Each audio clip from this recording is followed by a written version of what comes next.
On September 9th of 2019, I entered residential treatment and I had no idea what to expect.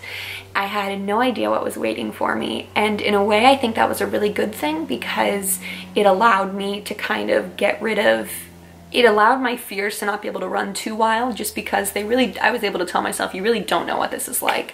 I had watched a couple of videos like this one about what the rules were like in residential treatment, what the meal times were like in residential treatment, all that kind of stuff. And so I wanted to make one for people that are going into it or maybe just are interested by what it is. So I packed my suitcases on September 8th. I had just basically packed a list. They had sent me a list of things to bring, and so I did. No razors, anything like that. So I like bought Nair, all that jazz. So I got in my car, hugged my friends goodbye, and it was very surreal driving away because it was about 15 minutes from where I lived. And I was like, I remember trying to find a song to listen to and nothing felt appropriate because I was just very like, I'm not gonna be driving my car for a really long time. I don't know how long I'm gonna be here. I'm driving away and I don't know what's coming. So it was a very bizarre feeling. So I pull up to this house because residential treatment is in a house, not in a hospital setting. And it was beautiful, and I walked up with my suitcase very numb and very anxious because I knew I was going into a place where I was going to be giving up all of my freedoms. And I knocked on the door and a woman came and answered it, and she just like brought me in, and I was like, hi, I'm supposed to be admitted today, my name is Millicent. And she was like, we know, like, come on in. And so I was like, okay. And they took my suitcase and they asked me if I wanted to be there while they searched through it. And I was like, I literally don't care. You can do whatever you want. So they took my suitcase, and then I had also brought my weighted blanket. And my weighted blanket was actually taken from me because apparently other people in the past have tried to use weighted blankets to work out while in treatment. And I was like, okay, but good idea. But then that was the bad part of my brain. And then the rest of me was like, okay, that's fair, I guess so. So they started going through all my stuff, like shaking out all my clothes and making sure I didn't have anything hidden in there. And then they started kind of making a pile of the things that I wouldn't be able to have. So, and I didn't realize I had brought things that I wouldn't be allowed to have. They had a dress code there because they didn't want some girls to like, they didn't want us to basically like be looking at each other and comparing our bodies. So they like kind of pulled some stuff aside, and I brought some books, and they had to be approved by my therapist. So, and my therapist wasn't in that day. Well, yes, she was there, but she would basically have to go through and make sure that the books were appropriate and there was nothing in there that was going to be triggering for me or other patients, which was a bummer because then I didn't have my books for the first like 3 days. And then she also had to approve of some of my clothing to make sure that it was modest and to make sure that it was just kind of within their guidelines. So then they took me to the nurse's office, and I met the nurse, who was one of my favorite staff members there. She was awesome. And actually, no, she wasn't there. She wasn't there yet. She was the evening nurse, but I met the day nurse, and she was really sweet too. And they had me change into a hospital gown, and they basically were like, okay, like we're gonna take your vitals for the first time. And over the next 6 weeks, I would have my vital taken hundreds of times, so many times. So I got my vitals taken, they took my weight, and the way that they weighed us every day was they had like a little machine, and it had a coil attached to the scale. So you'd stand on the scale, and then they would stand away with the machine because we were never allowed to know our weight, obviously. And after that, they let me change back into my clothes, and they were like, okay, we'll bring your stuff up to the room when it's all ready. And I was like, cool. Because also you are not allowed to go when you first get there, and when you're first kind of like earning your rights, you're not allowed to go upstairs without permission because they don't want you going up and down the stairs as a form of exercise. And they also don't want you carrying heavy things because that's a form of exercise. And so these were things that I learned right off the bat, and I was like, this is not gonna be fun. So they took me around the house, and they showed me my room, and they had given me a little welcome box that had word searches, journals, a loofah, lotion, chapstick, and it was sitting on my bed, and it was really cute. And I was like, I'm not really much of a word search person, but over the next 6 weeks, I became a word search person. So then I went downstairs, they showed me the kitchen, and they basically told me you are never allowed in here without supervision. Maybe later in your treatment, you might be given like rights to the kitchen, but usually that's not till the very end. So I was basically like, the kitchen's like locked, like there's a door and it's locked. And so then she showed me the art room and the dining room and the group room. And I, at this point, was getting very thirsty because well, I'm just a thirsty person in general. And so I was getting very thirsty and I asked, can I have a glass of water? And she looked at me and she was like, can you wait 30 minutes? And I was like, the kitchen's right there. I see cups. I see water. Why can't I have it?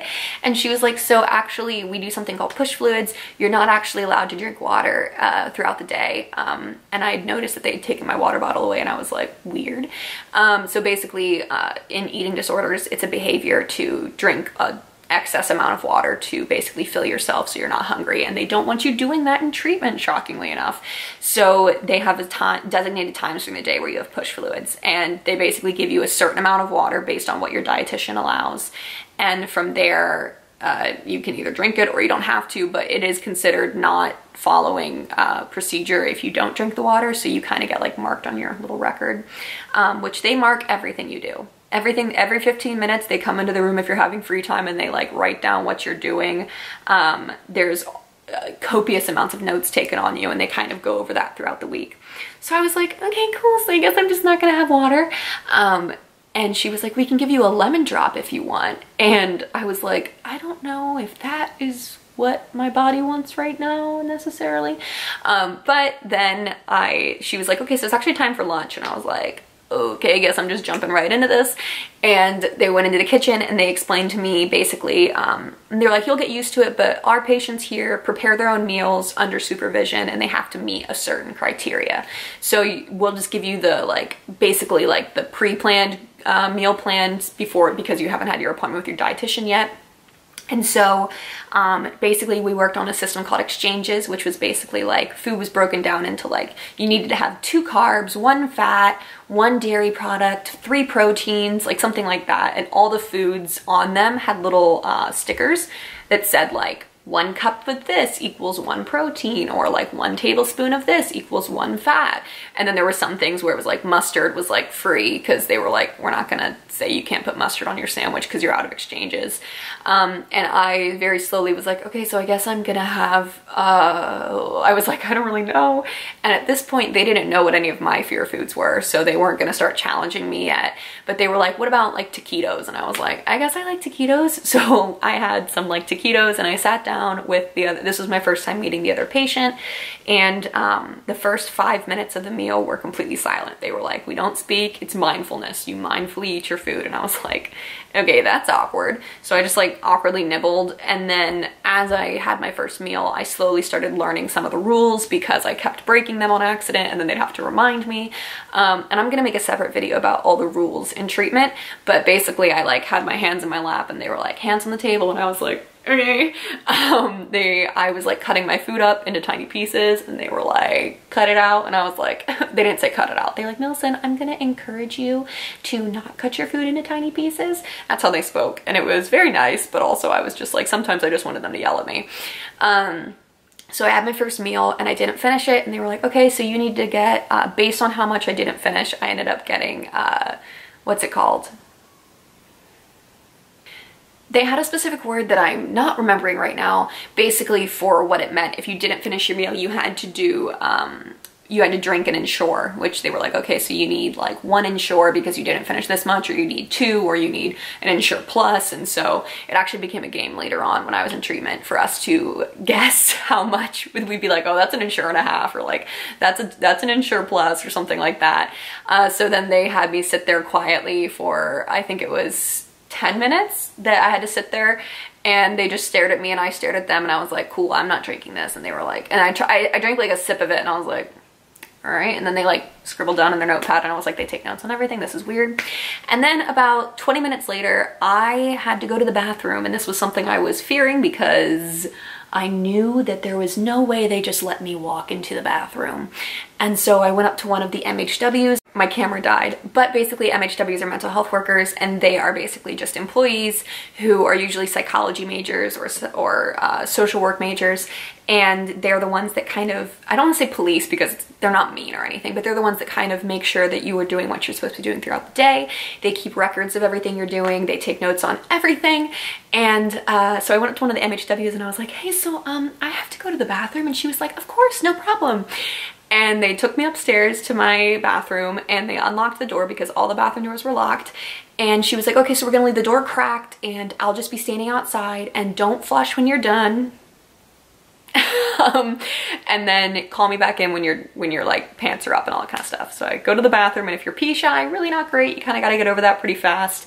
And then I awkwardly called this girl that was the same age as me back into the room, and I was like, all right, here's my business. And she was like, cool, you can flush. So I flushed, and then I washed my hands and I went back downstairs. And basically the rest of the day was just me doing groups, me filling out a ton of paperwork, and me doing my best to not have a panic attack or freak out. And it was really kind of shocking, but all in all, it was a good first day. I went to sleep, and I didn't sleep very well because every 15 minutes they have somebody come into your room with a flashlight and look at you. And at first, of course, it took me a while to get used to that. But yeah, it was a good day. It was a crazy day. It was a scary day. It was an exposing day, lots of scary things, but I remember feeling so safe when I was there. I felt finally safe for the first time, because up until that moment, I had just been at my own mercy, like putting my body through all these things and doing all this harm to myself. And it felt really good to be in a place where I knew I wasn't able to do those things. It was like finally I had a team of people literally there to step in the way of me when I was trying to fire shots at myself. And there was something really nice about that. And there was something really powerful about stepping in there and knowing that I had made probably the best decision of my life. And so that was my first day in treatment. It was terrifying, but it was also really encouraging, because up until that moment, literally every time that I had been doodling or anything like that, I would always write the word help. I would just write help me on like everything. And it was so weird, but it was just one of those things, because there was a part of me that really wanted help and wanted to get better. And I was finally in that place. And I knew that finally I was gonna have to work for it, and it was gonna be awful, and it was gonna be really hard. But I knew that finally I was doing the right thing. I wasn't running away from my problem anymore. And that was a really good feeling. So that was my story. If you've been to treatment and you have any stories about kind of like the first thing that you noticed or the weird experiences, feel free to share them. I love laughing about it with former patients and kind of talking about it with them. They're some of my best friends. And that's my story. So I'm gonna be making a video later about the rules in treatment and what a day looks like, but that was just kind of my first day and what you can kind of maybe expect if you're about to go into treatment. Thank you guys so much for watching. I'll see you